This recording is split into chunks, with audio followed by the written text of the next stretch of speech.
hopefully he heard me.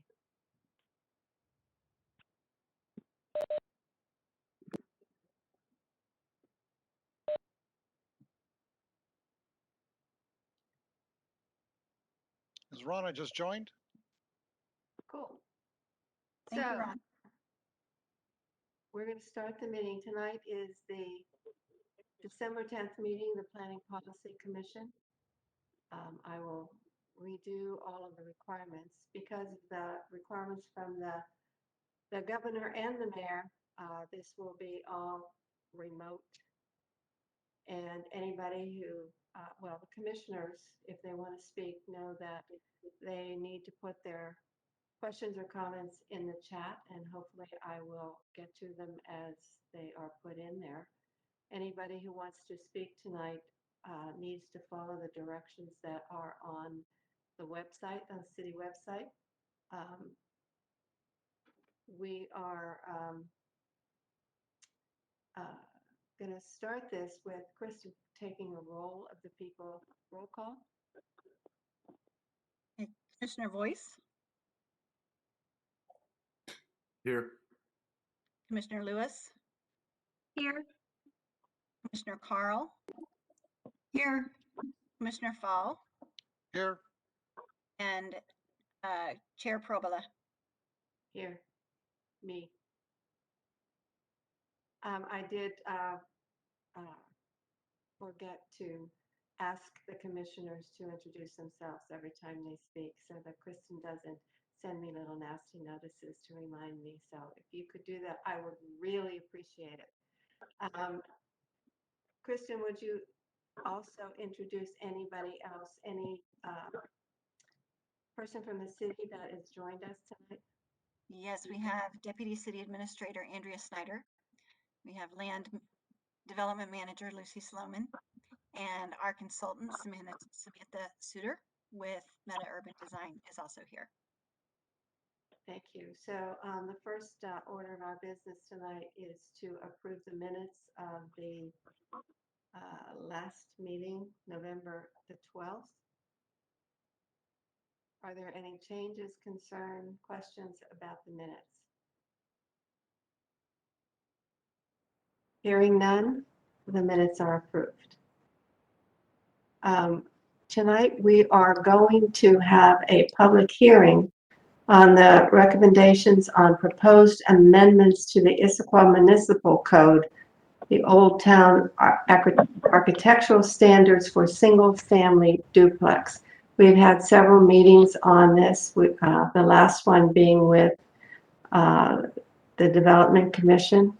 We've met with the city and got input from the city, but now we're going to have our senior planner, Kristen Leeson, give us a little update on reminding us exactly where we are and how we're going from now on. So, Kristen.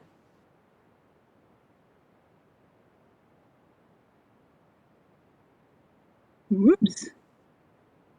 All done already? Let's see.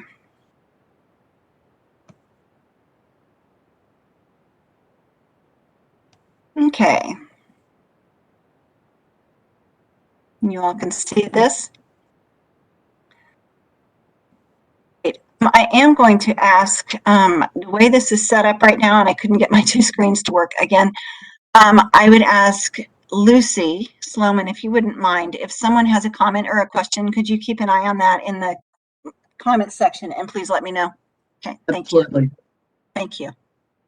So yes, tonight we're discussing the proposed new architectural standards for Old Town, and it's specifically for the all structures located within the single family duplex zone. So tonight we are going to present an updated draft from what we saw on October 7th, based on the comments that we heard. Then we will hear from the public. Then you all have an opportunity to discuss and then potentially make a recommendation to the City Council. Just as a reminder, in 2018, the City Council adopted the updated Old Town Subarea Plan. One of the goals in the Subarea Plan was to preserve residential neighborhoods, and the policy 5.1 specifically said, adopt architectural standards and updated development standards consistent with the character and style of the existing residences. So in July of this year, City Council adopted land use code amendments for this area that reduced the maximum height of all structures within the area from 30 feet to 25 feet or 2 stories, whichever is lower. There were several people that were unhappy with, say, 3-story flat roof buildings that had been constructed lately, which was sort of preceded this and prompted these amendments to take place, including the standards. In September of 2019, we kicked it off by holding a stakeholder lunch with a smaller group of business owners and residential owners. In January of 2020, we had our walk audit and workshop. In February, we had both a joint commission of the Planning Policy Commission and the Development Commission, and then with the City Council, a study session to get a feel to say this is what we've heard and get a feel of where the council wanted to go with these, how stringent they wanted them to be or loose they wanted to be, and what topics they wanted us to cover. So on October 7th, we showed the first draft of the standards at a joint Planning Policy Commission and Development Commission meeting. And then tonight's our public hearing. Tentatively, we're scheduled to take these to the January 12th council study session, and then on February 1st to council for action. So I'm going to go over kind of an overview again, just to remind you and anybody who may not have seen this before, watching tonight for the first time, kind of an overview of what we heard, and then some of the changes what the intent of each of the sections and the changes that have been made. So the first change that we made was to change the first title, which is, it was just mass and scale, and trying to make this a little bit more layman friendly. We changed it to building mass and scale, and in parentheses, shape and size. And then front yards, we also added fences because we realized that was a larger topic than originally we had thought. So just a reminder, the area of applicability here is everything that you see in kind of the goldy beigey color. That is the single family duplex zone. Some of the overarching topics that came up, I'm going to go over first. Because we felt it was necessary, added an introduction to the Old Town characteristics. We tightened it up to reflect that these are standards and not guidelines. So we took out mays and shoulds and replaced it with shalls. We made more prescriptive menus, and that you need to comply. You shall comply with at least 2 of the following. And there we left out any open-ended and any other thing that might fit here. We clarified some rules of measurement for key terms. Clarified what must comply with the standards, as that came up last time. We flipped the introductions and character pages so that the character is up front and everybody knows, okay, this is what we're talking about, and then these are the standards that apply. We opted not to allow modifications. We feel like these standards have a light enough touch that it's not something that people shouldn't be able to comply with. I think that's a correct double negative, that people should be able to comply with these.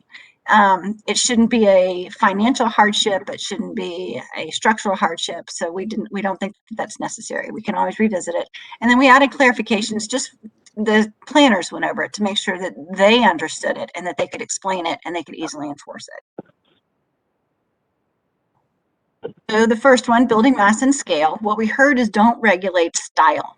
We don't want to say everything has to be craftsman or everything has to be Tudor. They want to keep the eclectic nature of the neighborhood. It's one of the great things about it. They do, though, want to prohibit big boxes by requiring buildings to be broken down into smaller parts. Intent is to produce buildings that are consistent in scale and character with Old Town, but to avoid large, flat boxes that are uninterrupted, and to generate thoughtfully designed buildings that become assets to the neighborhood. Some of the changes that we made are some of the overarching ones that I mentioned above. We added key terms and diagrams of street-facing facade and architectural feature. And we also made more prescriptive menus, as I mentioned above. For example, you must comply with at least 2 of the following elements, and then it lists 4. Roof design. What we heard were 2 different things. From the community and the commissions, we heard that they wanted to prohibit flat roofs. The council, on the other hand, wanted to allow some flexibility, especially for green roofs or rooftop decks. So we compromised a bit. Wait, I go here. The intent, so ensure that roofs are complementary to the style of the building, prevent large interrupted expanses of roof, and create, we added this one, create a more visually interesting streetscape. So one of the standards was in mass and scale or shape and size, and we moved it down here, that all two-story buildings shall vary the building height or roof shape to reduce the perceived size of the building. We did that just because we felt it was more roof associated than building associated.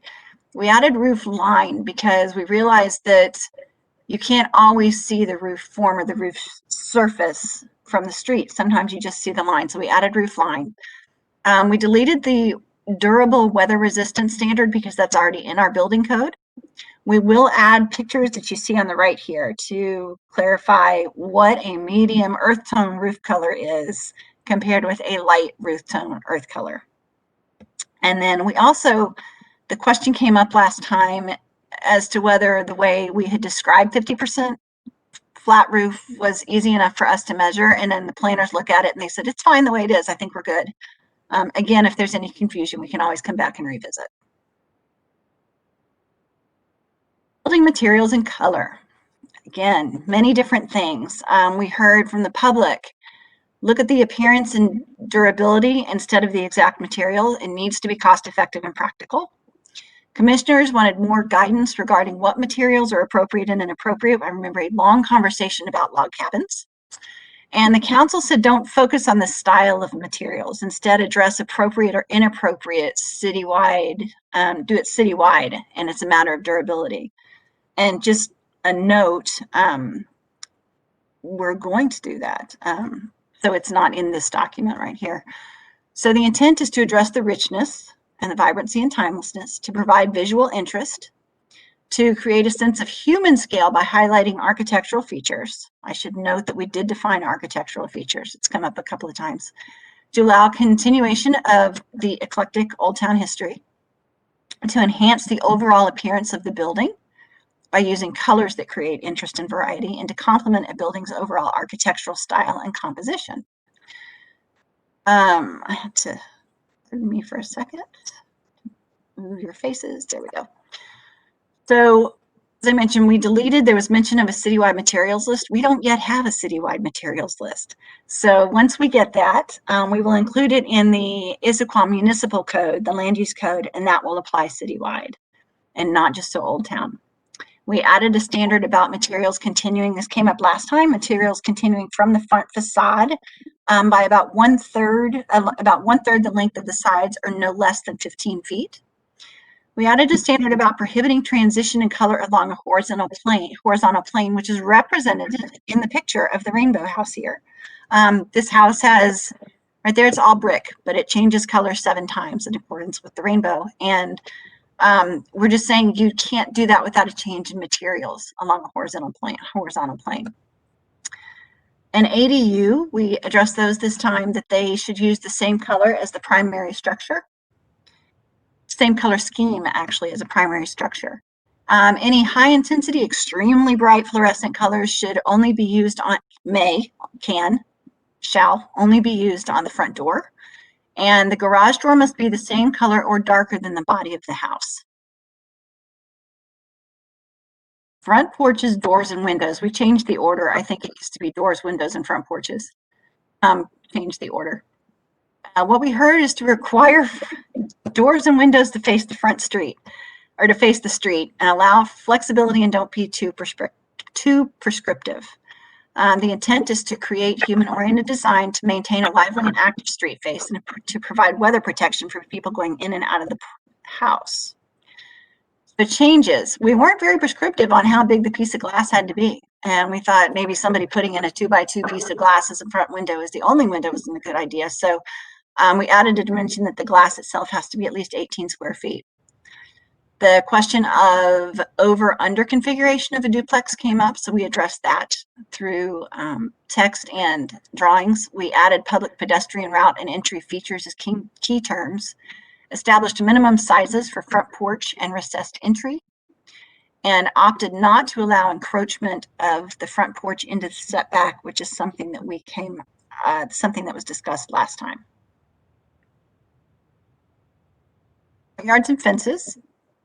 We heard don't regulate setbacks based on the street. And what that means, based on the street, and what that means, as a reminder for those just tuning in, is that in some cases, the setback that is in the code says that a house has to be set back by 10 feet from the front property line. But not everybody does that. Some people do 15 feet, some people do 20, some people do 10, and it can be staggered. And our question was, is that okay? And people decided, sure, that's fine, we don't care. So don't regulate where they have to be. Allow usable space for active front yards, prohibit front yards that are totally hardscape, and require a walkway from the street to the front door. And the intent is pretty much what I just said. Provide a defined, welcoming, safe entry, create active front yards, and ensure natural elements or plants are integrated into the design. The changes that we made, we added that in no case shall the front yard impervious exceed 70%, and that is with exceptions. So it says 50% unless you want to add something like a bocce ball court or a front garden out there that would increase it to 70% and is usable space. We defined front yards, low fence, and privacy fence, and we opted to be silent on chain link fences. That came up in our last discussion as well. And after taking a tour through Old Town, realized that there are several chain link fences there that don't really detract from the character. They seem to be fine, but this is all up for discussion later.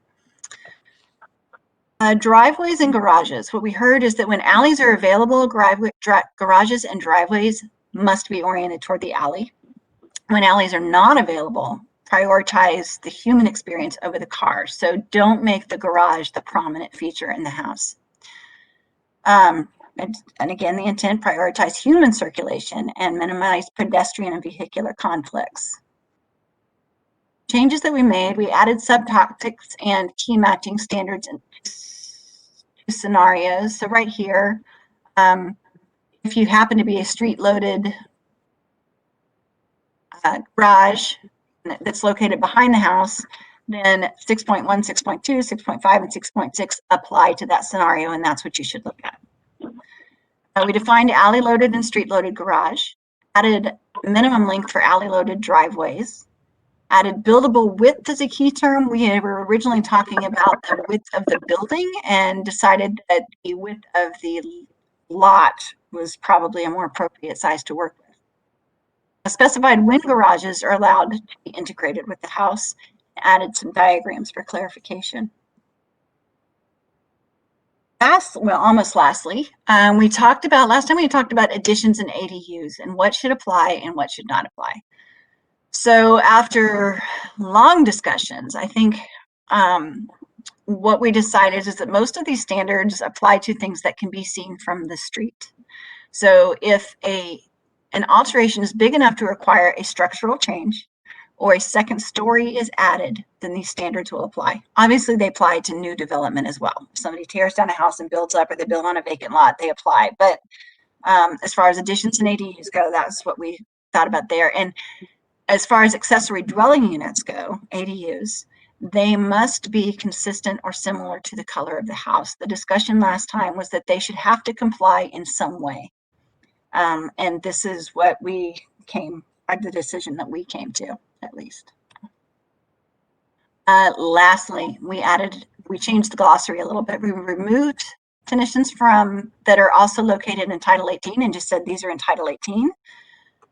We identified definitions from the central that are also located in the central Issaquah standards. We added the key terms that are in the body of the document down into the glossary, and also added some diagrams to help explain key terms. And that is all I have.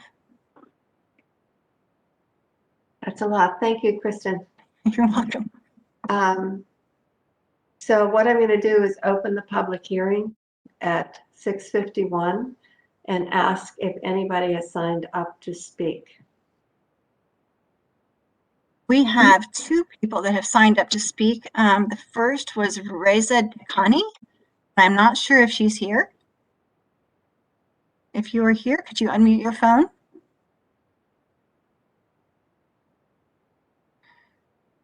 Second person that signed up to speak is Cynthia Gattuso, and I don't believe that she's here. She also, right before the meeting, sent comments that I forwarded on to the Planning Policy Commission. So you have her comments as well. I don't see. Those are the only others that are signed up. Is there anyone else that would like to speak? If you want to let me know by hitting pound *3.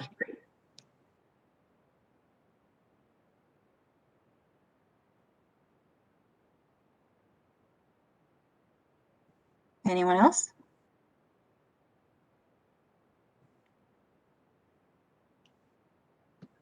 Hearing none, we did get 3 comments that were emailed in to us.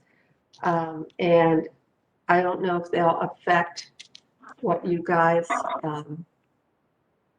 think of what the standards are. The first one was basically just doing some minor changes between impervious and pervious, and adding shingles to the possibility of building materials.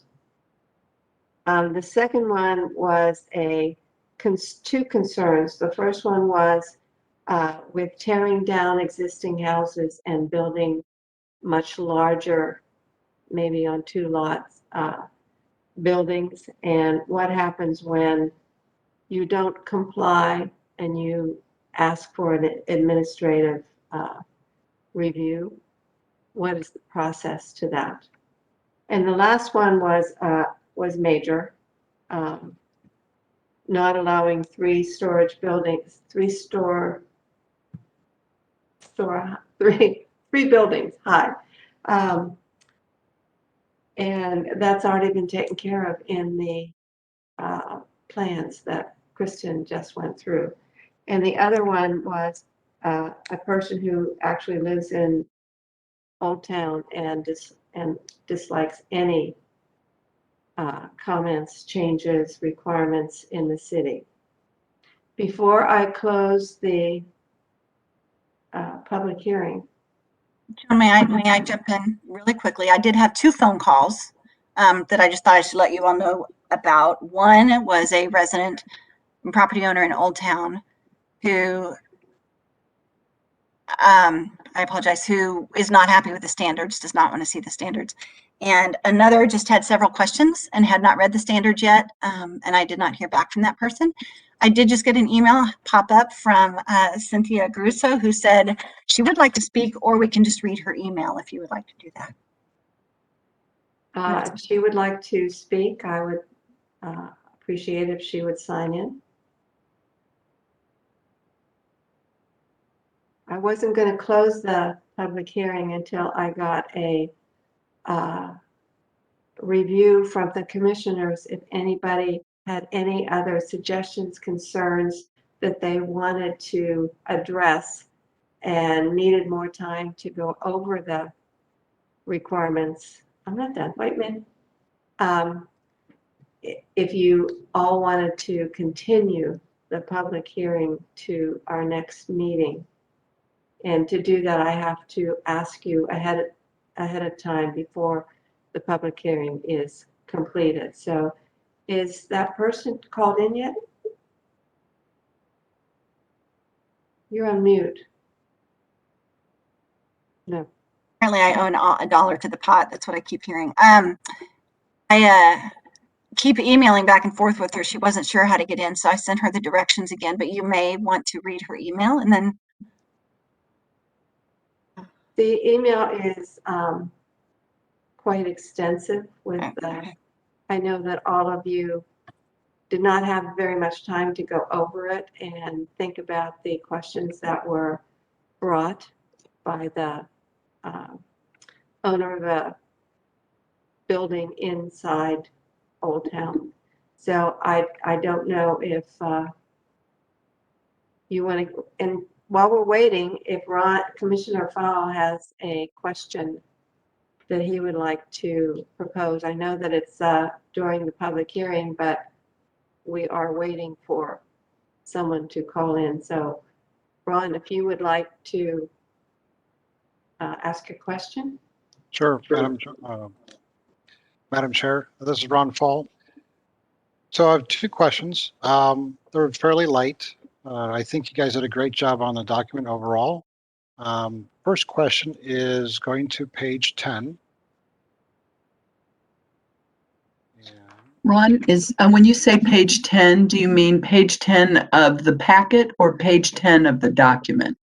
page 10 of the document, page 23 of the packet. Thank you so much. And that's going to be under section 2.5 regarding to roof colors. It says medium to dark earth tones. What about a black roof? Charcoal gray or black? Where does that fall? Is that okay, or is that being excluded? And then my next question is going to page 13, which is page 25 of the packet. Under standards continued, section 3.4, line item E, garage doors shall be the same color as the body of the house or darker. I don't know that I agree with that. Can you please clarify what that means and how, if someone wants to paint, if someone has a greenhouse, a dark greenhouse or a dark blue house, and they want to paint their garage door white or off-white, the same color as maybe the facade, is that acceptable? Another case is up the street from my house is a house where it's a very beautiful dark gray house. They did an awesome job on it. I mean, it's like a 10 out of a 10. They have an orange front door and an orange garage door, and it looks hot. Would that be acceptable? So I'll start with the garage door. And thanks for giving examples.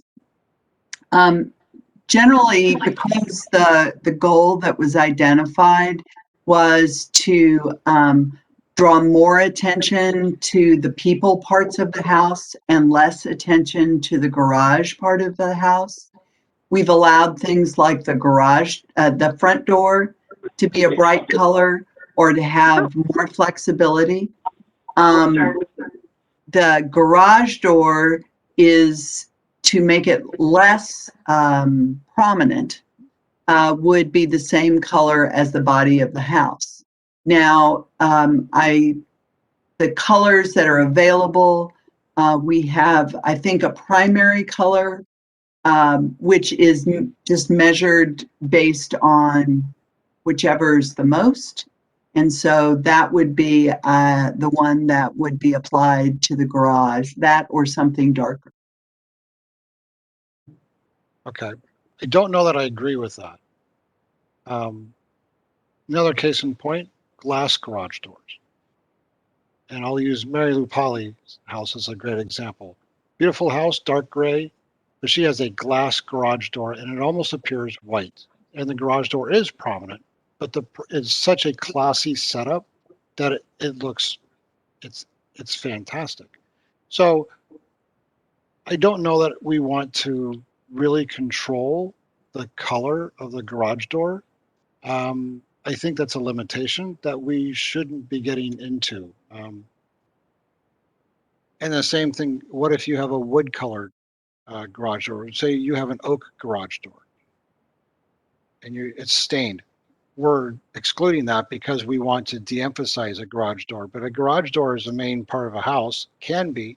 And if it's the same color as the body, it's going to be very monochromatic. And I think it's going to look like, it could look like a Hulk as opposed to a nice accent.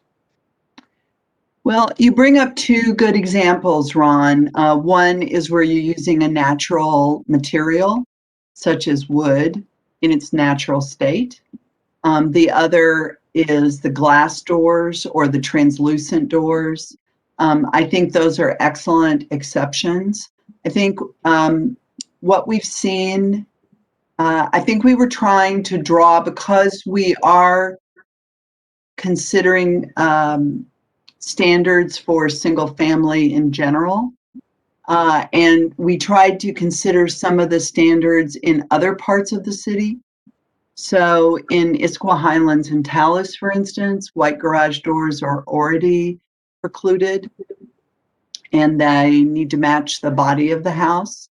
I do think that exceptions should be made for things like natural wood or the translucent, because we aren't specifying materials. So if you picked those materials, you should be able to leave them in their natural state. I think that when garage doors are painted very different colors, they can draw a lot of attention to them, which was one of the criteria that we were given to try and minimize. Okay. With you like- that, and I know there's a question from Commissioner Lewis, but we're going to go back to the phone call that is now, Kristen, could you put her in?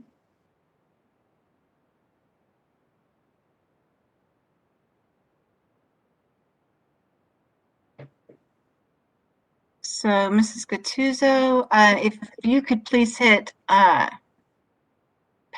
stars #6.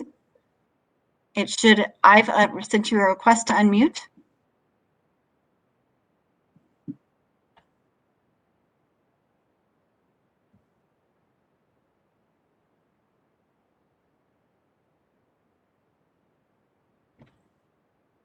What are the last two numbers of her phone? 99.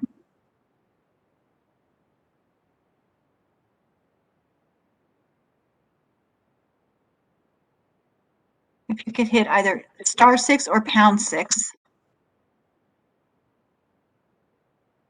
I think it's *6. Kim, are you able to unmute her? Or? Okay, you're, okay.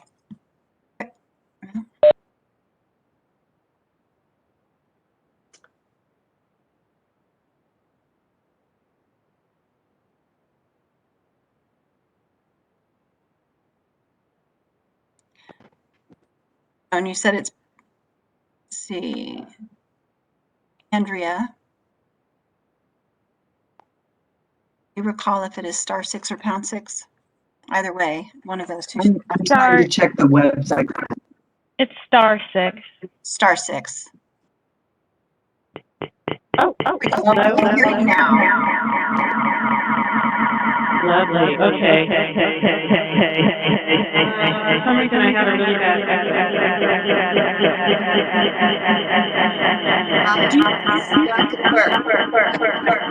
Do you have your computer turned on? The volume on your computer? I can't hear. I'll just start talking. It's a really bad echo, and I can't hear. So I'll just talk really quick. Okay. Thank you for taking my call. I'm here in Old Town, and I also live over on Squaw Mountain as well. And I have a couple of suggestions for some adjustments to be made. Thank you. Did you mute her or did she mute herself?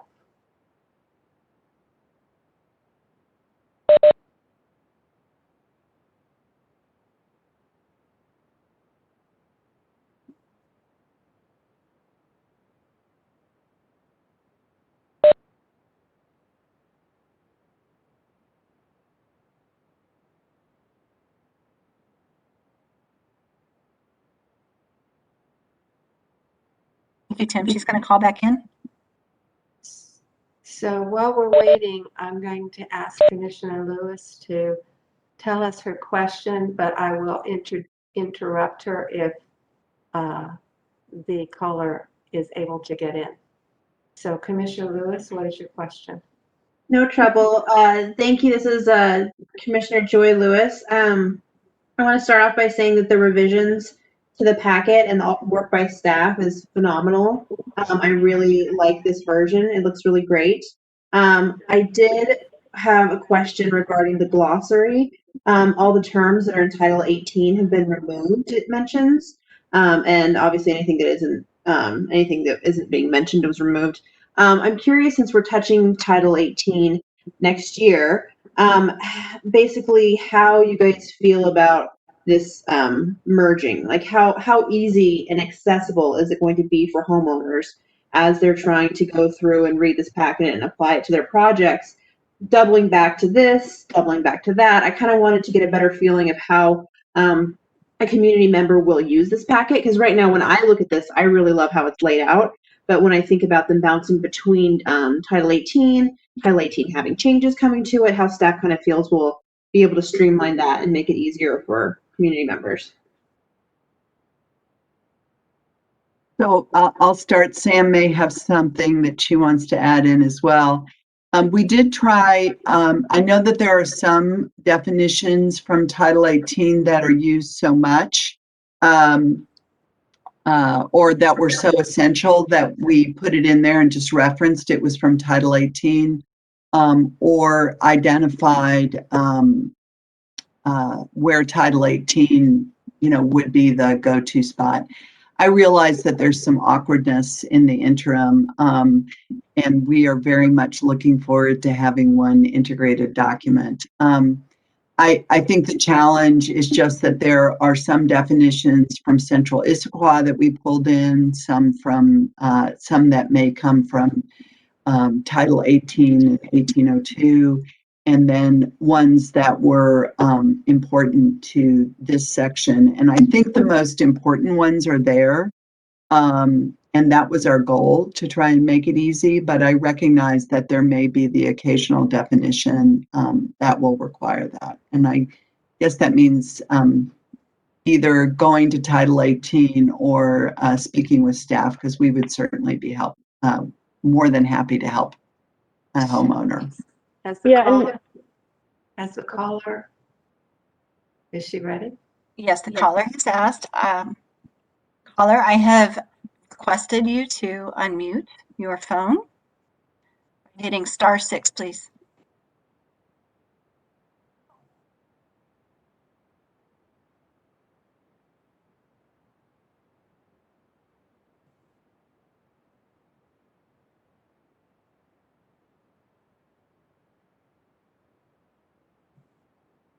We're going to continue on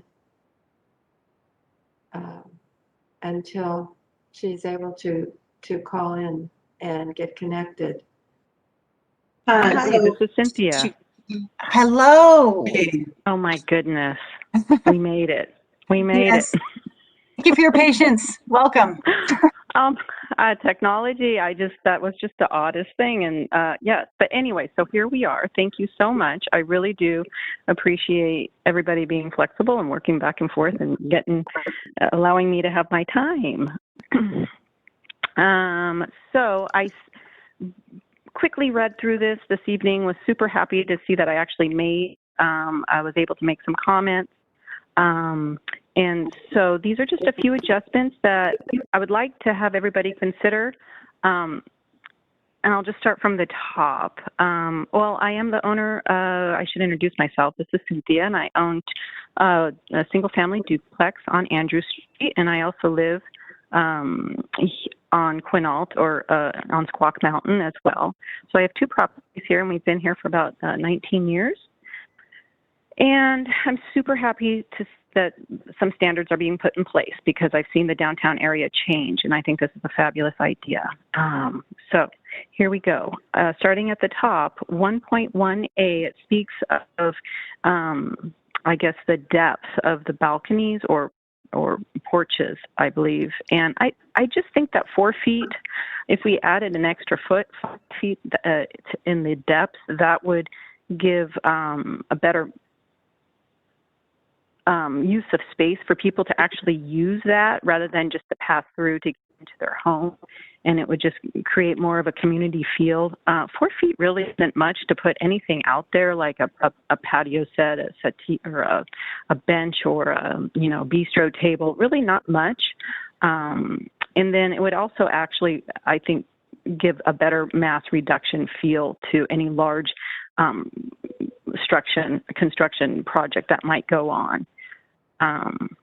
And I don't know if you could tie that into the total square foot of the house, or how technical you can get. Maybe if it's a smaller house, 4 feet is fine. But if it's a larger, like someone's trying to build like a 2,500 square foot on a small lot or whatever, maybe 5 feet would go into into effect.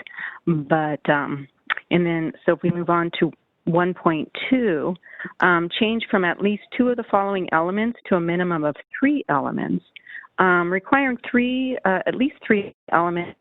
I just think that some of the elements listed are pretty basic, and one can easily choose trim and multicolored paint to allow, from that list, and those alone aren't very thoughtfully designed elements that we're trying to achieve, I believe, and that perhaps if we add an additional element in combination with that, for instance, like window panes, shutters, or balconies, then that would just be more impactful. I could just see people trying to just do the bare minimum sometime, and that might kind of close that little loophole. And then also, we never talked about, there's talk about trim on the homes, windows and doors, but not the size. And I know sometimes builders will come in and they do that builder grade special trim, super little, really skinny, thin to save cost. And it would just really be nice when you go into the, historic neighborhoods, homes with charm, there's usually like 4-inch trim, or it's actual measurement comes to 3.5 inches. Maybe give some consideration to the size of trim that's used for the windows and the doors. So we don't see like little pencil thin trim going up around everything. Anyways, and this, and it just gives a more robust feel. And then 2.4, omit all, this was my little note to myself.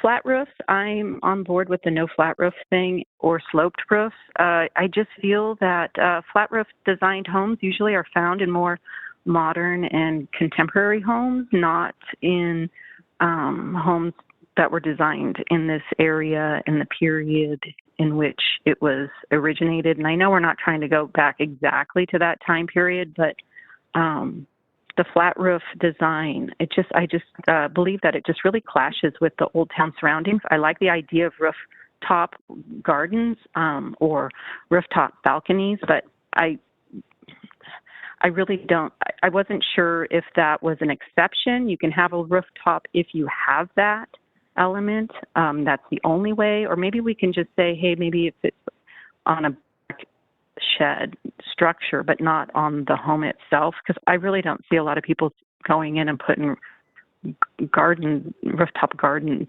or, organic roofs on their, and I'm just trying to eliminate the whole contemporary, just want more of a cohesive feel to the neighborhood. I like the eclectic feel, but sloped roofs don't really have a place here. And then 3.4, I was confused about the color options. This was sort of a note. I know I'm just making a statement.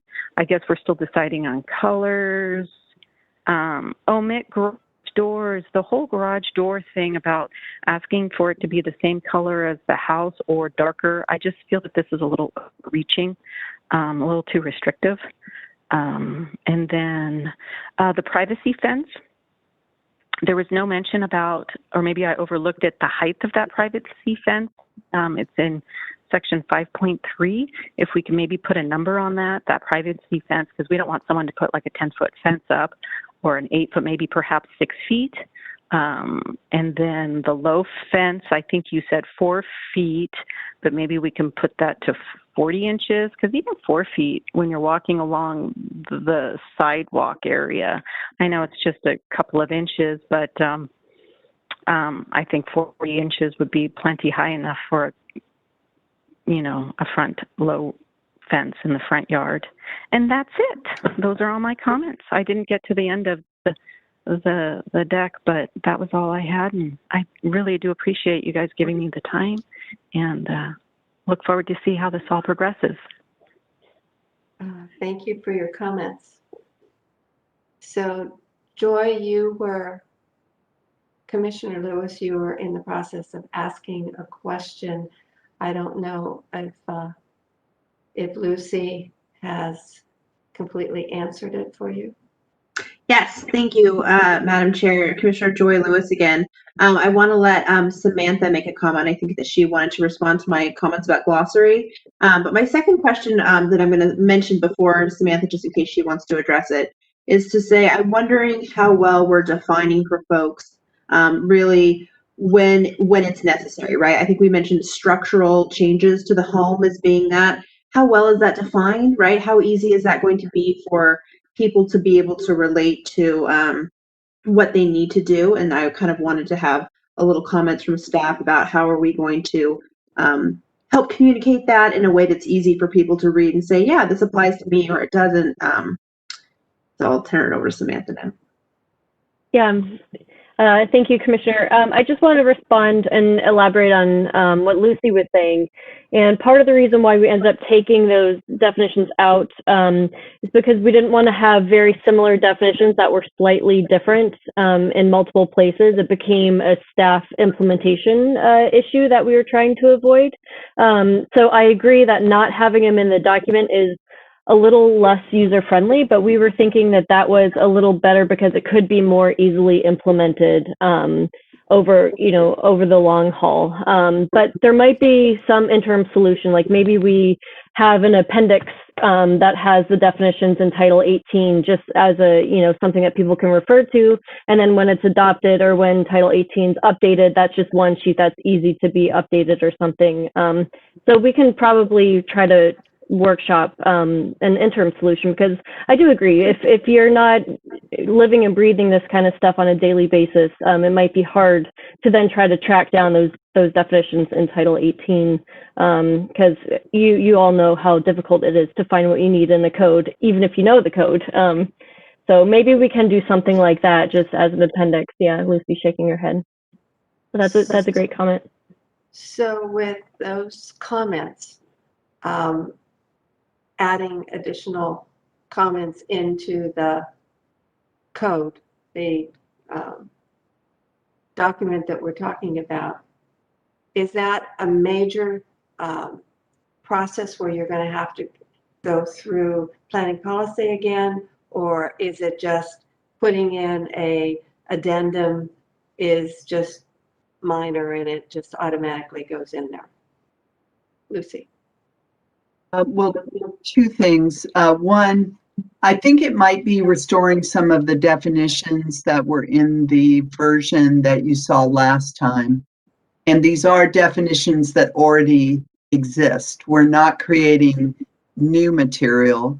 We're simply taking material from that would have already applied to this and putting it in a location where it is more accessible. So I'm hoping that would not qualify for requiring the hearing to be extended, but look to my colleagues. The other point I wanted to make in response to Commissioner Lewis's question was that on page 16 of the packet was the definition or the term as we described it, significant redevelopment. And so I wonder if Commissioner Lewis could give us her take on whether this seems, how well the definition that's there answers her question. Thank you, Lucy. I guess what it is that I think it's easy to read this document from our chair right here and feel like it covers it. But I think it's also easy for somebody who's sitting in a different position to be switching out for a more modern window, and they decide, I'm going to make a slightly bigger window. You know what I mean? Being able to help kind of do some nitty gritty, because some stuff is obvious, right? When you look at different modifications that people are making. You know, it's kind of that, you know, that classic question of, you know, I'll know it when I see it.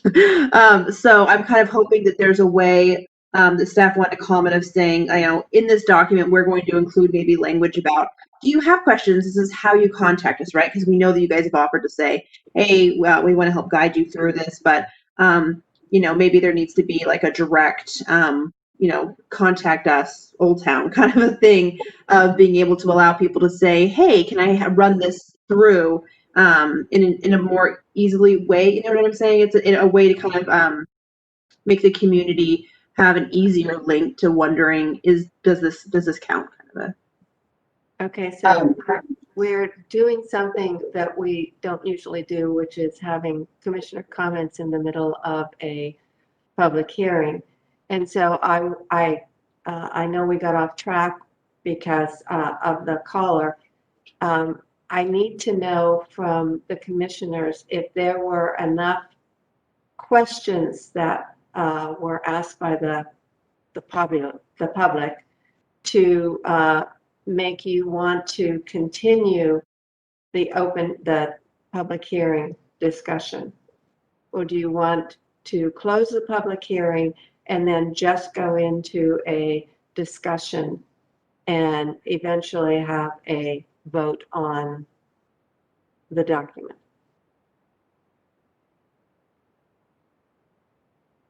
Any comments? If I don't hear any comments, then I will close the public hearing. Okay, so the public hearing will be closed at 7:22. And now I'll open it up for more discussion on where we go from here. If you want to add, subtract, what are your thoughts? I have a question from Commissioner Boyce.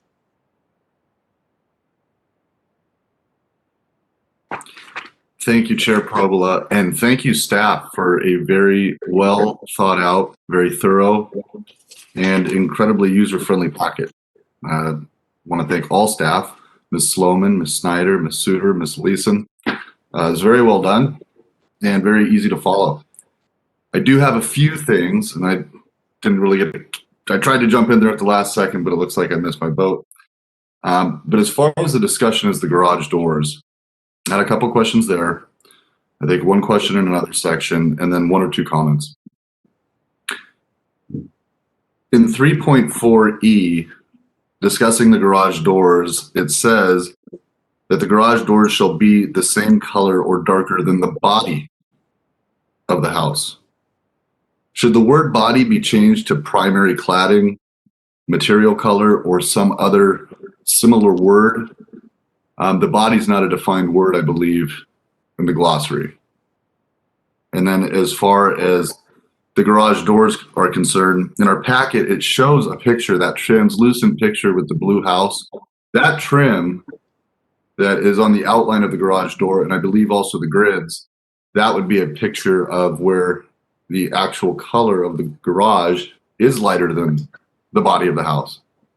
So again, I think Commissioner Fowl brings up a good point as far as the color of the garage is a tough one. I think that might be not keeping with the spirit of a light touch. I understand what you're trying to say about not being a prominent feature of the house.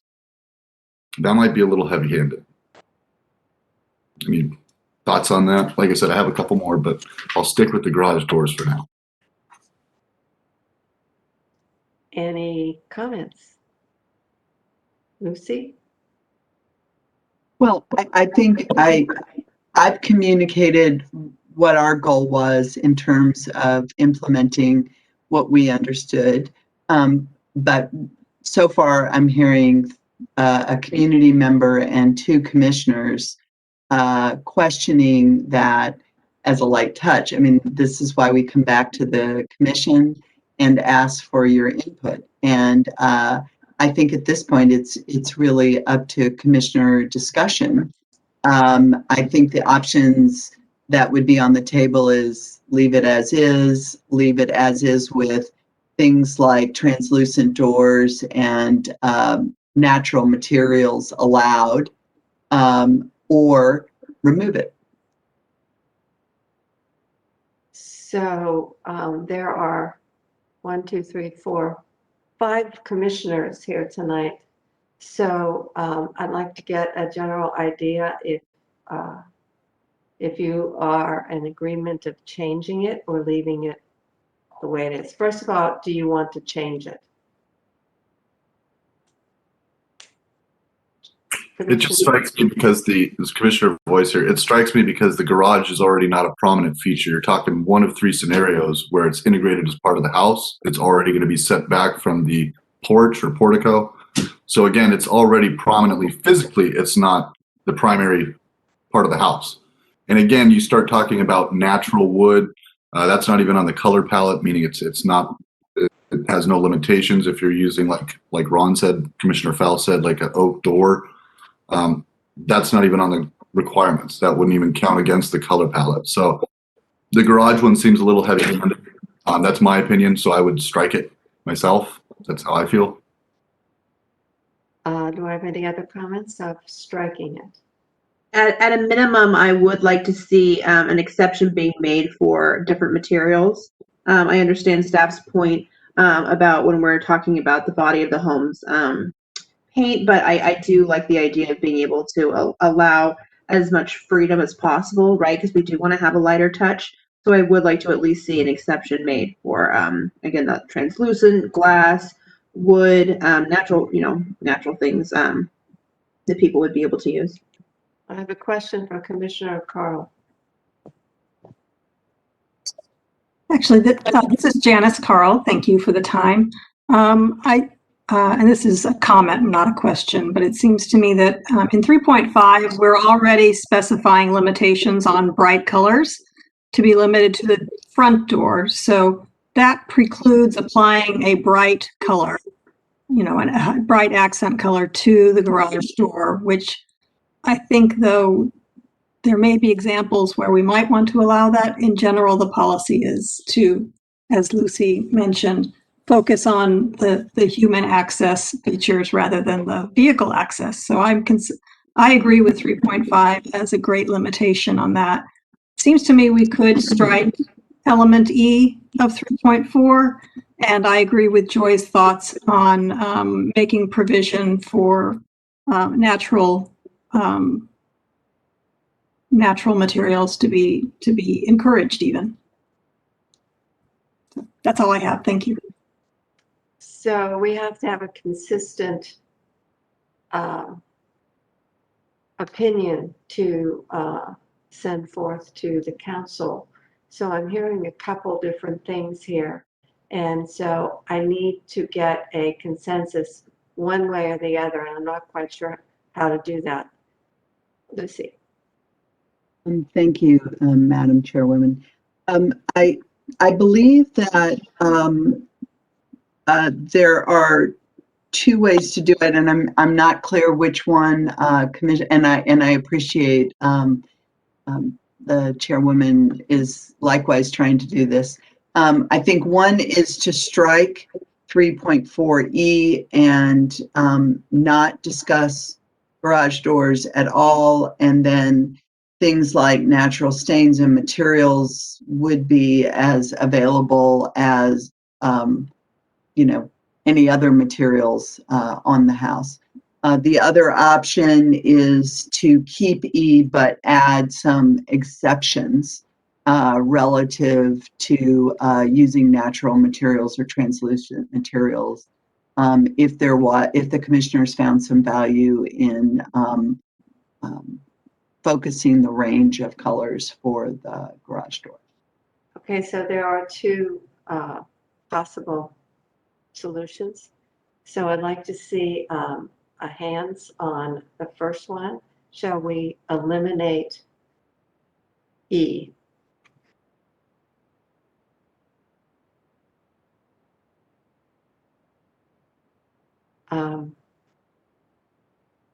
For this, so that carries. So how do you go into the second consideration of adding more colors when you've already agreed to remove number E?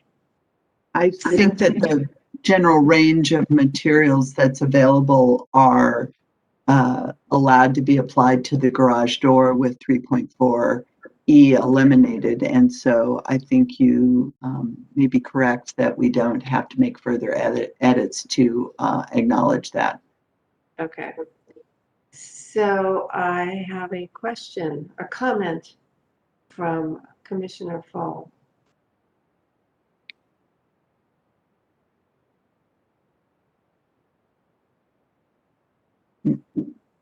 You're on mute. Oh, there we go. Sorry. Thank you, Madam Chair. So this is Commissioner Fall. The question that I have is, would an orange garage door, as an example, would that be acceptable? And I can share an example through Google Maps. I can send a link to everyone. Is that okay for me to do in this forum, or should I not do that? It's not my house, it's a house up the street, but it is on Google Maps. I don't think that would be appropriate. Okay. So there is a total number of colors. The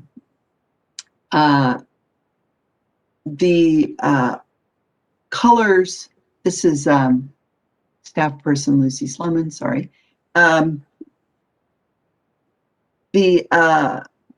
There's a total number of colors of 3. The garage door would need to fit into that limit, unless, of course, it's a natural material, and that's exempted by 3.4D. So there probably are some colors that are per the Municipal scale that might be considered orange. That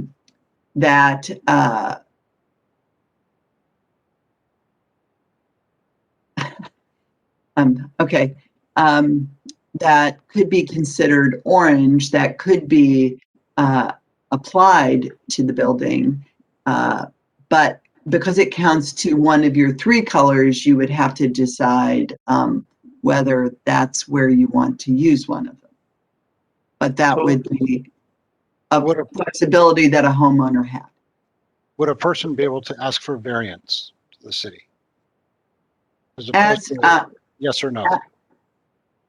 No, that was part of the initial, Kristen's initial presentation, that because these are viewed as a fairly light hand, there was no adjustment process proposed. Now, that's for the commission to discuss. I'm just reporting the nature of the way it's structured at this time. Okay. I just think the when it comes to colors, we shouldn't be too restrictive, and I think our color options are too restrictive. Because there are some mid-century modern homes in Old Town, and they can be very classy with some colors that are very bright. So I think what staff were responding to, and all I can do is tell you what staff were attempting to do, and then the commission, that's what we're asking you to do, is to give us feedback if we've hit the right spot. What we had heard from the community was a desire to not restrict colors, but also not allow the full spectrum, to have less bright colors. Sam can probably report this better than I can, but my memory is that she said that many communities limit the Municipal scale going up to 8 or 10, and we have actually allowed it to go to 14. So that is allowing a greater range than many communities do, because we recognize that there are existing homes in Old Town that are colorful. They're not necessarily bright, but they're colorful. So we were trying to strike that balance between not having extremes while at the same time recognizing variety is important part of that eclecticism. Yeah, and to add on to that, we were trying to define where the colors become fluorescent. Where's the line between bright and fluorescent? So that's where that chroma of 14 comes into. So with the color range that we've identified, we're not saying that you can't paint it orange. We're just saying it can't be fluorescent orange. Except for on the door, we're still allowing that brightness to be on the door because it's still a limited feature.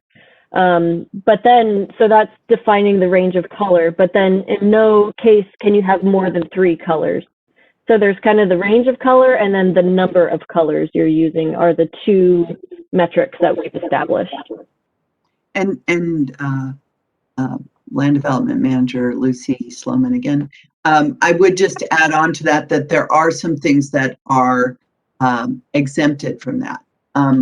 So I believe the front door and I think maybe trim is also not part of the 3 color limit. I guess I would like to comment, beauty is in the eyes of the beholder. So it's very difficult to, in a document like this, to specifically name every color possibility. So hopefully, I assume that the community members are smart enough to choose what feels good. I have a question from Commissioner Boyce. Commissioner Voice here. Actually, it's more of a comment. I do have a few more questions, but I think as far as the garage, I think you guys did strike the right balance. That's the thing. I actually think that 3.4E is not worth the trouble. I think it actually causes more trouble than it's worth. That's why I think it's worth getting rid of. Because again, we have to remember, first and second, these garages are either going to be in the alley or they're going to be street loading behind the complex itself. So only in the third situation are you going to have it as integrated as part of the house without it being the prominent feature anyway. And as far as the color scale, again, there's language in here that says only the front door itself can be bright fluorescent. I think what my point was is you're going to have more and more garage doors like these translucent ones where the material to build them is, dark black steel or dark gray. So if we start, becoming nitpicky about the color on the garage, I don't think 3.4E is worth the trouble, because I do think you guys have already given it a light touch. I think without that, we're already following in the spirit of that. So that's my opinion. I don't think it's worth the trouble, because again, most likely scenarios, you're not even going to have a prominent garage. Well, all 3 scenarios, you wouldn't have a prominent garage anyway. So that's my take on it. I have a question from Commissioner Lewis. Thank you, Commissioner Joy Lewis here.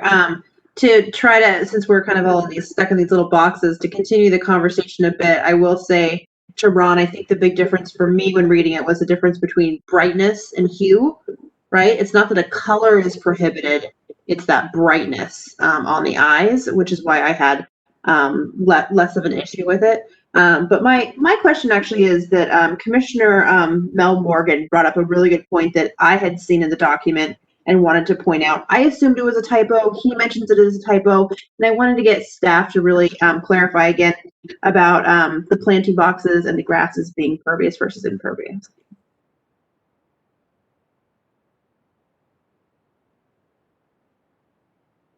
Kristen, can you comment on that? Well, I was going to try and pull up my email, remember which number he was referring to.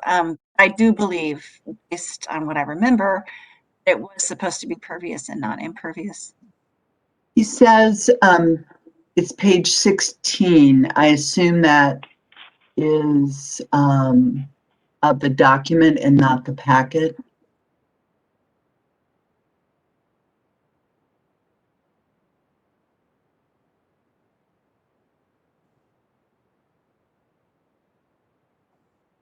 Yes, I see it, and it does. It says all front yards shall include impervious surfaces such as planting beds or lawns. So I believe that is supposed to be pervious. Sam and Lucy could correct me if I'm wrong. Which Page standard? 16, it's not a standard, it's actually a caption Caption. underneath. Above 5.1. Oh, yes, yes, that is a typo. Thank you. We'll fix That took that. a long time to find that one, but thanks, everybody. Okay, so we've eliminated E, and we agree on that. Are there any other specifics that you would like to bring up? Or any of the comments from the community would you like to discuss?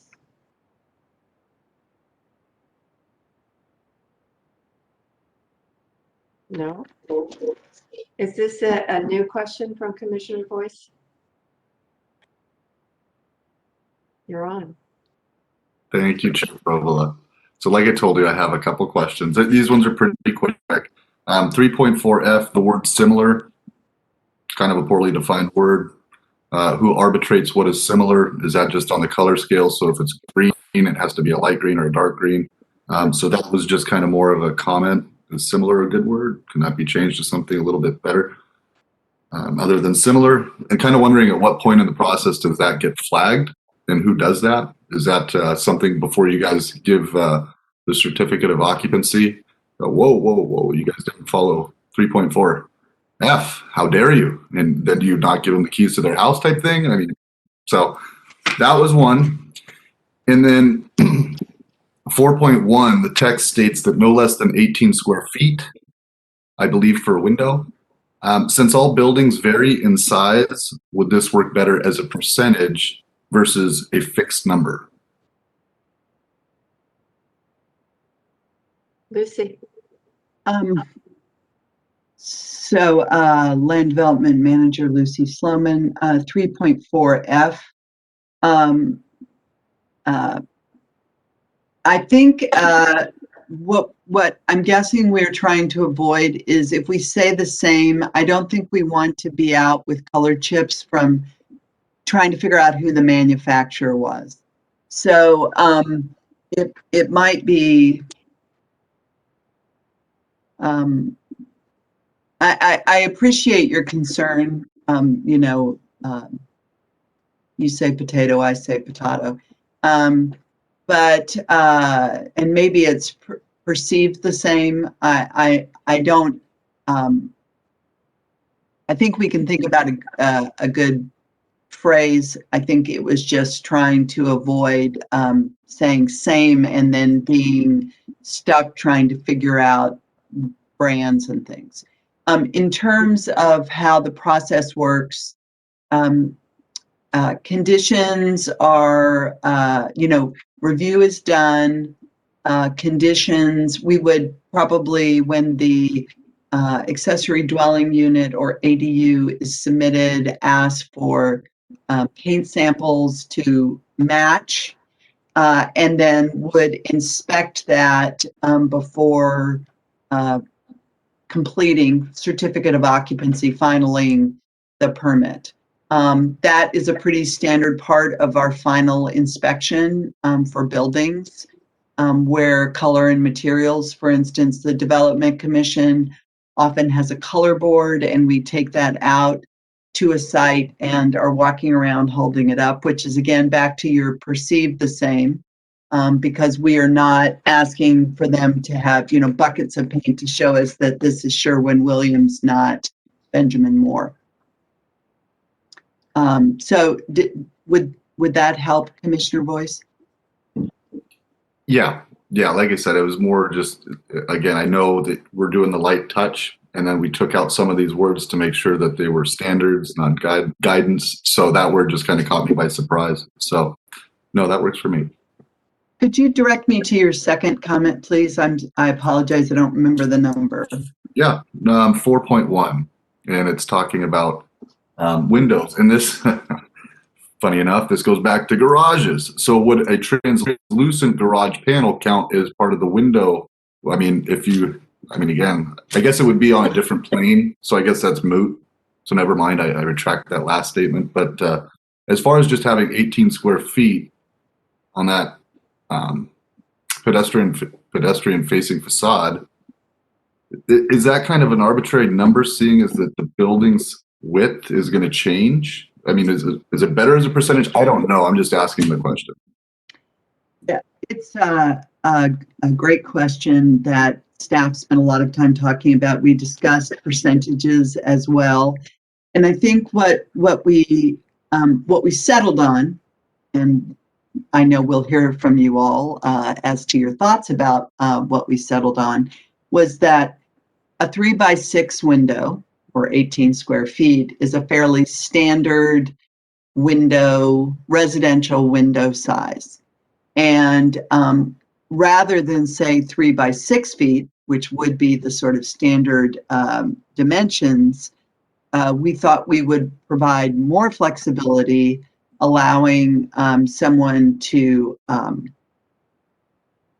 configure it, as a long, narrow, or a tall, narrow window, if that was appropriate, again, to that light touch.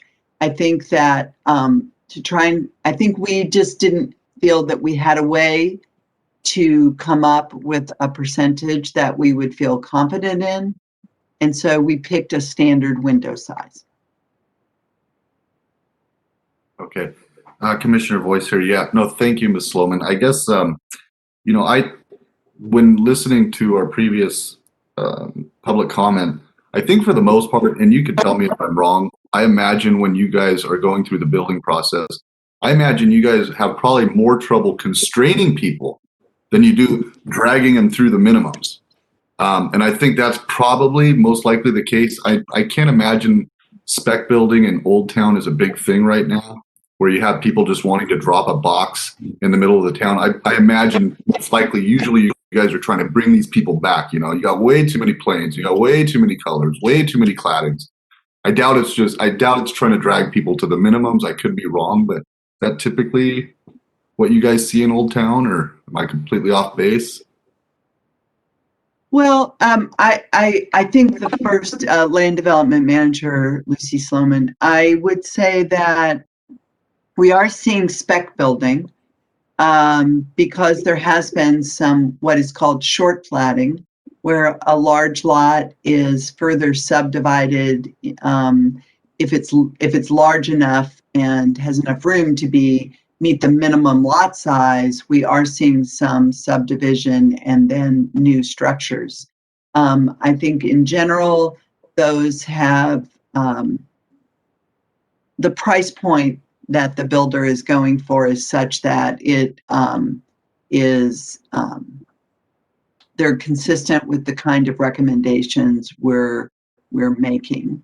But it is important, I think, to the point that the commission, one of the commissioners brought up at our last meeting, that to simply say you have to have one window facing the street, and if you put in a single 6x6 glass block, would that meet the intent? And we said, worst case scenario, no.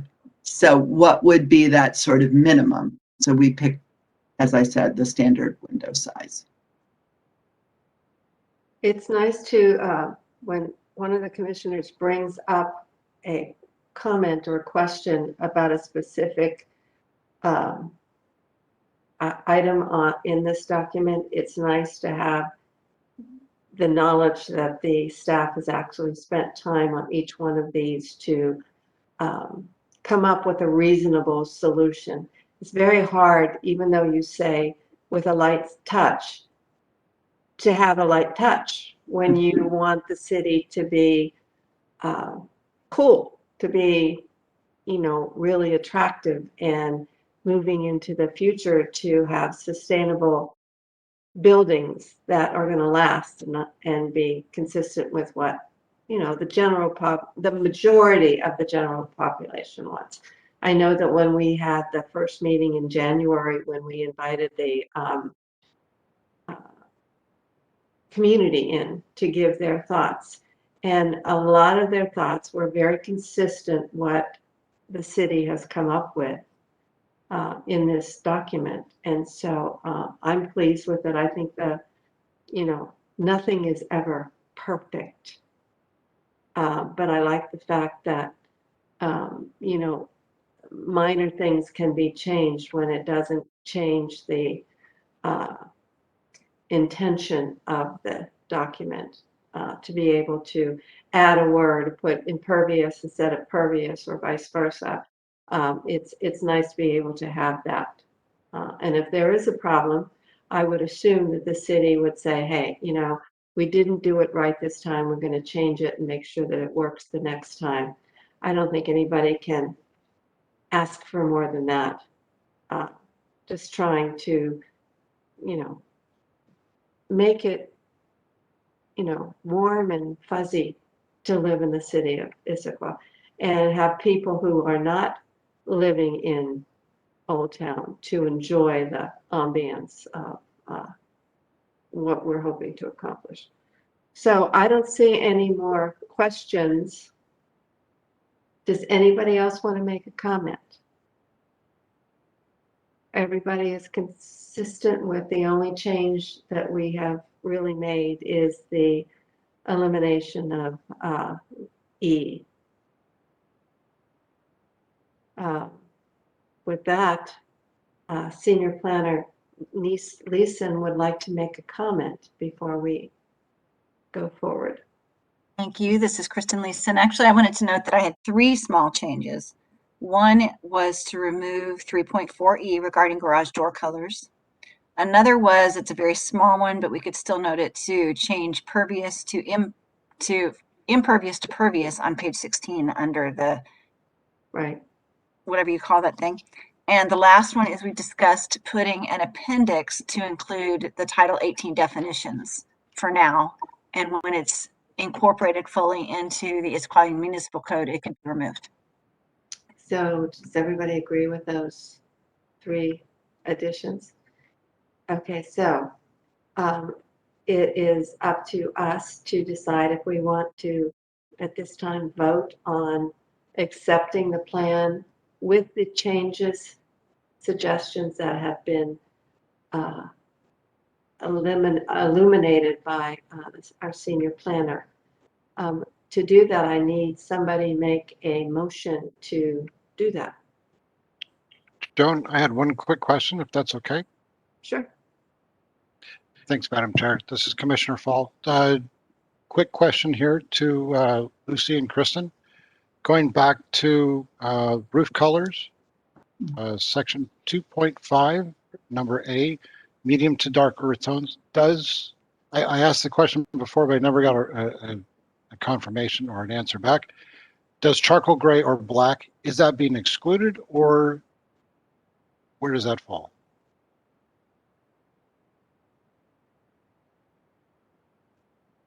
This is Kristen Leeson, and I don't believe it's being excluded. I could be wrong. Don't believe it's being excluded, but it could be spelled out a little bit more clearly. It looks like Lucy Sloman has something she'd like to say.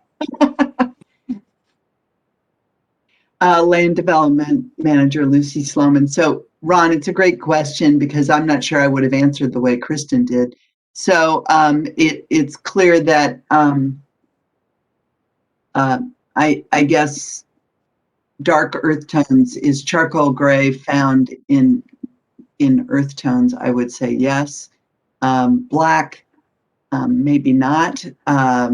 So I think we may need to Sam did a great job of finding those visual examples of medium and light, and it sounds like we need to also have an image of dark. And I think the question of charcoal gray, that's a pretty standard roof color, and so it seems important to depict that in a way that that's available. I'm seeing some head nods. I don't know if the commissioners want to give me a head nod on black. a flat black as opposed to a charcoal gray or a slightly variegated color in the same way that the medium tones have more variation. I like the possibility of having different colors. I don't think we should limit all the roofs to bland brown.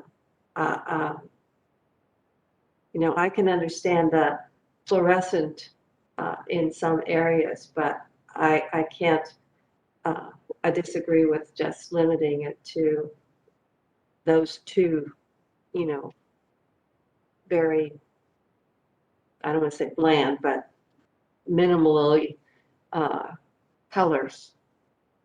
Land Development Manager Lucy Sloman again.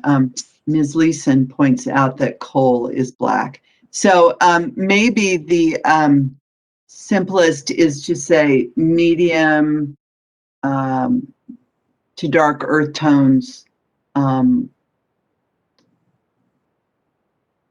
You know, a range of colors, medium to dark earth tones through black or something, because I agree. I don't think our intent was to eliminate the dark end of the range. If you keep adding earth tones on it, earth tones to me are more brown. And do you need the word earth tone in there? Well, I think adding the word black gives us quite a range. And I would say that for Texans like Kristen and myself, we can say that there is a lot of earth tone out there, and it gives quite a range. So I think clarifying that black is, and assuming that this is the intent of the commissioners, that black is an acceptable color, that we weren't intending to restrict the dark end of the range, then I think it would be good to add that somehow, because that, I think, you know, gives us, we're taking the really light ones out, but we're starting with medium. You can go as dark as you want. So medium earth tones to black, or medium earth tones to dark charcoal gray. What we don't want to see are blue metal roofs and green metal roofs. How about red? Or red metal roofs. Agreed. I think that was absolutely the intent. Okay, so that's 4 things to change on the in the document. I have a question from Commissioner Lewis. I wanted to get a clarification again on the flat roofs part of it, section 2. We had a lot of discussion with DC about flat roofs, and I know that we've talked about wanting to have an exception for a rooftop garden, for a green roof. We've talked about, you know, rooftop, you know, decks. But I'm not reading the document as saying no flat roofs, but with exceptions. So I'm missing something about where we came down on flat roofs. Are they prohibited with exception? Or right? Or yes, Lucy's saying yes. Or are they allowed? Or are they allowed in the document now because we want to have the exception? But shouldn't the exception be clarified? So, if you do not have a green roof or a roof deck, you could have up to 50% of the roof area as flat. With a green roof or a roof deck, you could increase beyond 50%. I think staff are maybe, I'll say, struggling. We've had different messages from different entities. I think the community has had one, the commission has had a slightly different one, and the council has had a slightly different one. This is your recommendation. You are welcome to send forward the direction that you think is appropriate. I think what we have proposed was our best attempt to thread the needle. Thank you. Thank you for clarifying that. I guess if we were open to a discussion, if other people had comments on this, I'd love to hear that. I think the flat roof thing is an important element. But if nobody else has any issues with that, then I can let it drop.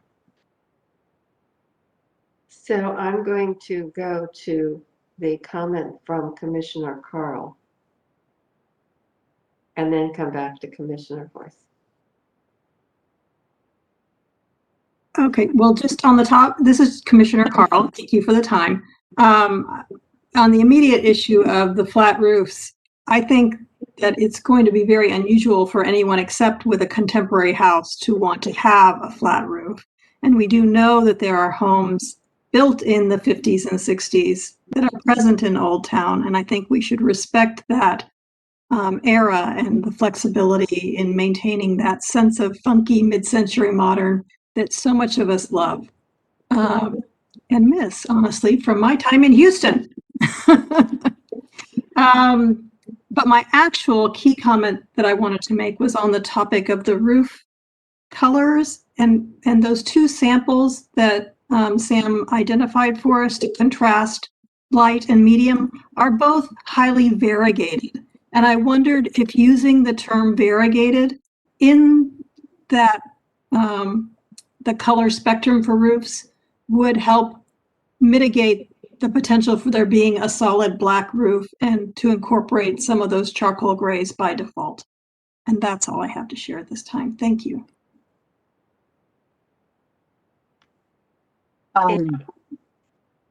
Land Development Manager Sloman, to Commissioner Carl's suggestion, I guess to keep it at a light, while I entirely understand the goal of adding variegated, I'm a little nervous of having to evaluate different roof products to determine if they are both medium to dark and variegated. So I would, I guess, be inclined to just do color and not variegation. But of course, this is your recommendation.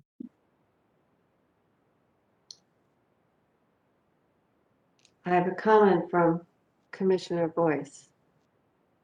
And then we'll come back to variegated. This was an old comment from like 10 minutes ago. But Well, your name is in there, so. that's okay. That's okay. No, it was just about the roofs as far as I was thinking of like tar shingles. So again, those are pretty dark. So I'm perfectly comfortable with Ms. Sloman's suggestion as far as, basically starting almost all the way to black at that part of the spectrum. And then earth tones don't really bother me. Again, you can kind of think, I guess the earthiest tone you could probably get is more of like an Arizona red. But you're not going to see the famous orange garage. You're not going to see anything like that. So I'm okay with that spectrum. So for what that's worth. And then as far as Commissioner Lewis's suggestion about talking about flat roofs, I don't know how much we're going to see those other than if you have a contemporary home. I won't say her name, but there's a very wonderful person we all know and respect who works for the city, and her house back there, I believe, is more contemporary. It has a very low pitch. But if that's the house you're going to build, I don't necessarily think a flat roof's inappropriate. But you're not going to see someone build a Craftsman with a flat roof, and you're not going to see someone build a small Tudor with a flat roof. It really is like one particular style house. And if you're not going to ban contemporary modern homes from being built in Old Town, like I said, a flat roof with a small garden or a deck, I don't think we're going to start seeing them pop up everywhere. I think we'll be okay. I think so. So, what it's worth. Okay, so that kind of, I'm seeing some heads moving that seems to be a reasonable suggestion. So we're going to get off of, we're comfortable with the way it works right now in the way of flat roofs, so we don't have to discuss that anymore. We've handled the color. We're comfortable with the terminology in the color for the roofs. Is there, every time I ask this, I get nothing, and then when I go into, let's do this, somebody comes up with another comment. So I'm going to ask you one more time. Is there any other feature that you would like to bring up? Whether there's still something that the community has said that you'd even like to discuss, but you think that everything on this document, besides the 4 things that we would like changed, that we are comfortable with what the city has put together. Lucy, did you have another comment? I'm not as fast as Kristen to get into the chat. Land Development Manager, Lucy Sloman. I just wanted to clarify with the commissioners. Development Commission member Mel Morgan had 2 comments. One had to do with the pervious, which we've addressed. In a previous comment, I can't quite see the page number. It's 19 in the packet. There was a question about the double use of shingles in the caption, and I wondered if that was one that the commissioners cared to include in their edits.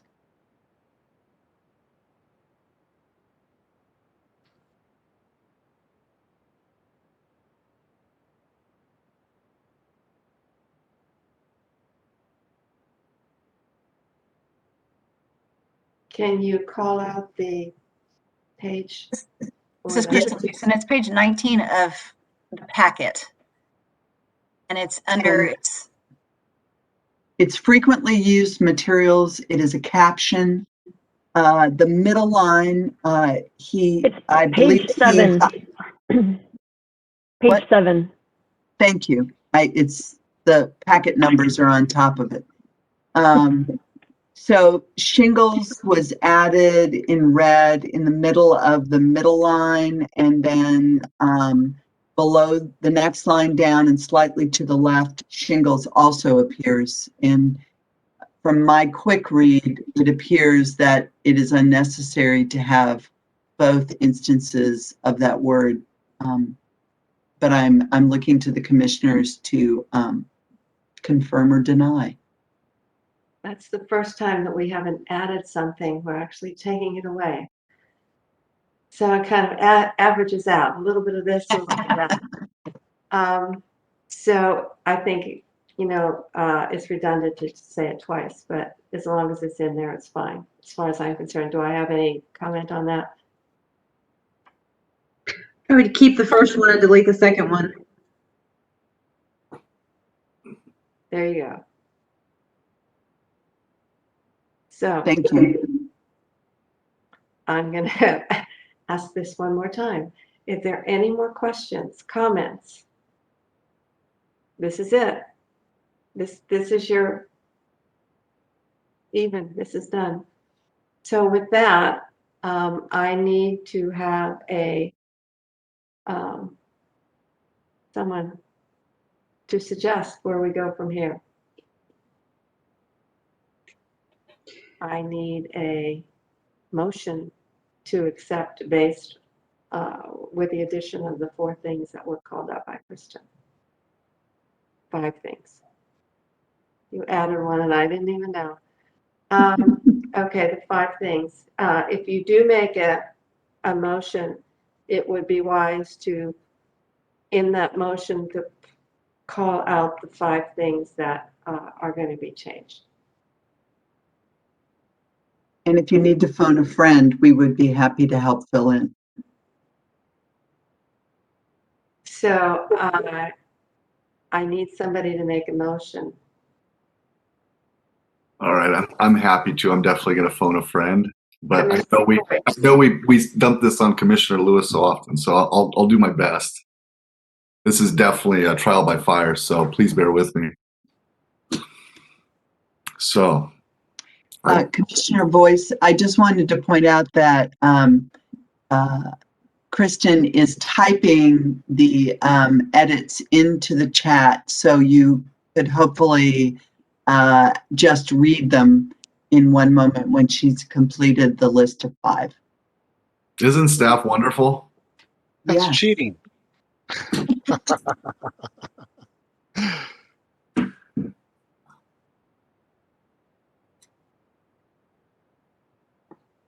Yeah, I see 3, 4. This is Kristen. They are there now, and I apologize. I couldn't figure out how to hit return and keep it in the same message, but hopefully you can see them all. That is fantastic, Miss Leeson. So let me try and do this as officially as I can. We'll see if I can make it through it without any help. Time and date required? No. No. You move. I would like to make a motion to remove 3.4E from the city's draft document of the, all right, we're gonna have to start over. So what, how do I actually, this document, how would I describe it? This is Kristen Leeson. I believe that you can just make a motion to recommend, if this is what you're going to do, recommend approval to the city council with the following changes. And those would be included in the findings of fact when we send those on. Recommend to the city council the following 1, 2, 3, 4. Sorry, Commissioner Joy Lewis, the finding of facts of the Old Town architectural standards. It just helps to say what our packet is. You're doing great. Old Town architectural standard. You guys are great. Takes a village. You can see why no one bites on this. Okay, I would like to make a motion to recommend to the city council the finding of facts of Old Town architectural standards with the following Edits. recommendations. That we remove 3.4E, that we change pervious to impervious on page 16, add Title 18 definitions as an appendix, add an image of dark roof, and remove second shingles on page 7. I'd like the second. This is Kristen Leeson. I need to jump in really quickly, please. That is my fault. I apologize. We need to change impervious to pervious. So that a redo? No. No. No, you don't have to do. So I have a motion and a second. Any? Lucy had a question. Okay. I just wanted to clarify the commission's intent. We did discuss adding an image of a dark roof. There was also a question of changing dark earth tones to black or charcoal gray. And I wasn't sure whether we were just adding an image or changing the text as well. I think we want to change the We're language. changing the text. So I'm not going to make you do this again. You're too kind. So also add an image as well as change the text of a dark roof with black part of the spectrum. I'll second. Any further discussion? I never know with you. You always come up with something great. So I'll call the question. All those in favor of the motion as stated so succinctly by Commissioner Voice. All those in favor say aye. No, Aye. can't do that. Kristen, you have to do the roll. So if you're in favor, say aye. Let's see. Commissioner Lewis? Yay. Commissioner Voice? Yeah. Commissioner Carl? Aye. Commissioner Fowl? Yay. Chair Probola? Yes. The motion passes 5 votes in favor, 0 against. Thank you. It's really interesting.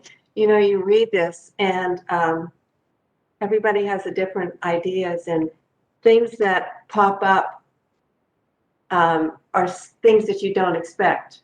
And there's a lot of discussion on it.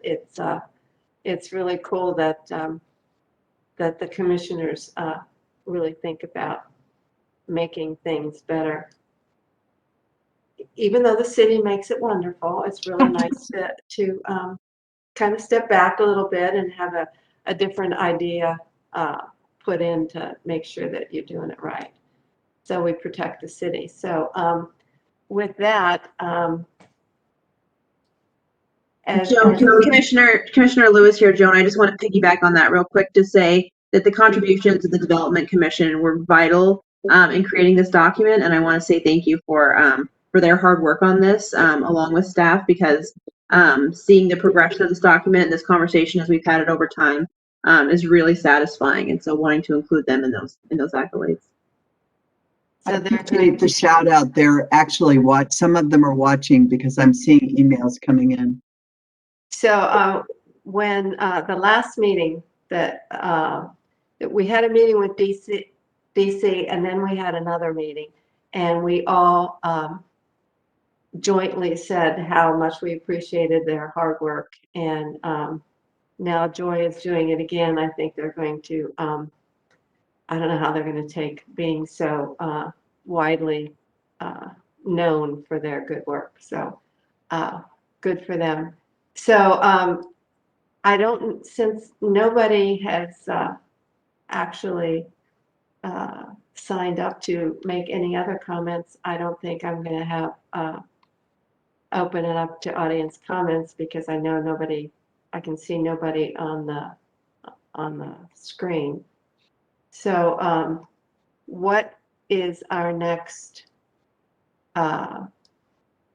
meeting schedule? I did read it and I didn't see the sign code on it. I thought the sign code was coming back in January, February. So this is Kristen Leeson. It is coming back. So signs are now coming back in on January 28th, coming back for discussion. We'll actually have code changes for you all to look at and discuss and react to. And then they come back for a public hearing potentially on February 25th is when those will be there. Our first meeting in January, we will have 3 new PPC members, and we will be talking about potential amendments to for adding electric vehicle charging stations, which will also come back for a public hearing. So are we going to schedule a educational meeting for our new commissioners? This is Kristen. Yes, we are. Deputy City Administrator Andrea Snyder and I are going to have, and we're going to do one just for those 3 commissioners to start with. And then when we get new members in May, we will do a larger one like we usually do, but we're going to do a briefer one in January. Yes. Anything else? I would like to give you a report back. Our comprehensive plan amendments went to City Council on Monday. They were approved, all of them. There was quite a bit of discussion on the legacy landscaping one, which is at the corner of SR 900 and Newport Way, and lots of discussion about that one, particularly regarding the environment and the community benefit provided by that. But ultimately they approved that, as well as the RV lot. Andrea Snyder was able to work with a consultant and provide potential very valid, solid solutions for the relocation of the RV park residents. And so they were satisfied with that and went ahead and approved everything that night. And there is Miss Snyder. Yes. So I see Andrea. Did you want to make a comment? Thank you, Madam Chair. This is Andrea Snyder, Deputy City Administrator.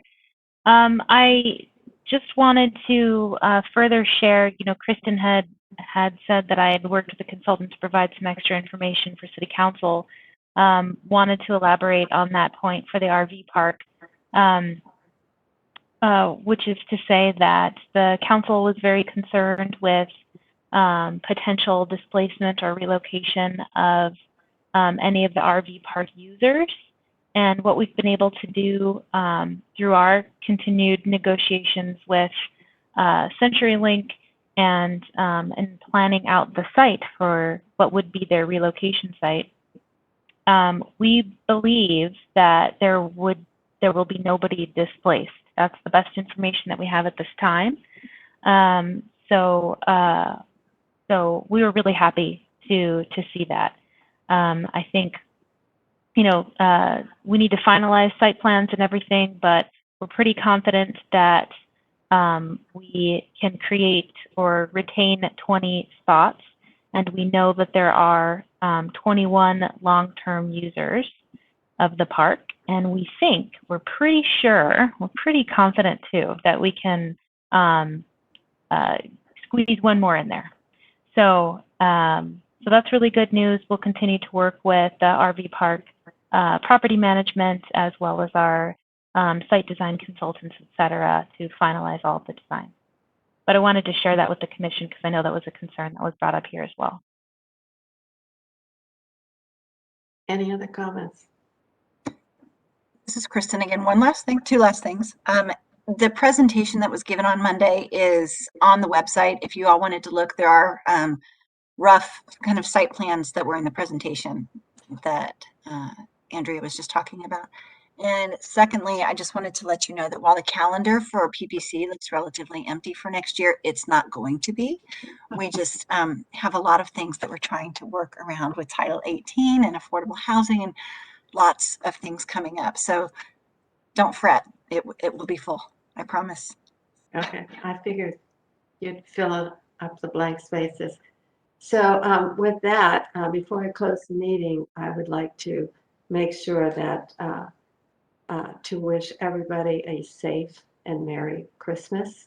I know it's going to be a strange time, strange Christmas, but I hope you all stay safe and enjoy family and good food and just have a nice, safe time. So, so with that, I'm going to call the meeting to close at 8:23.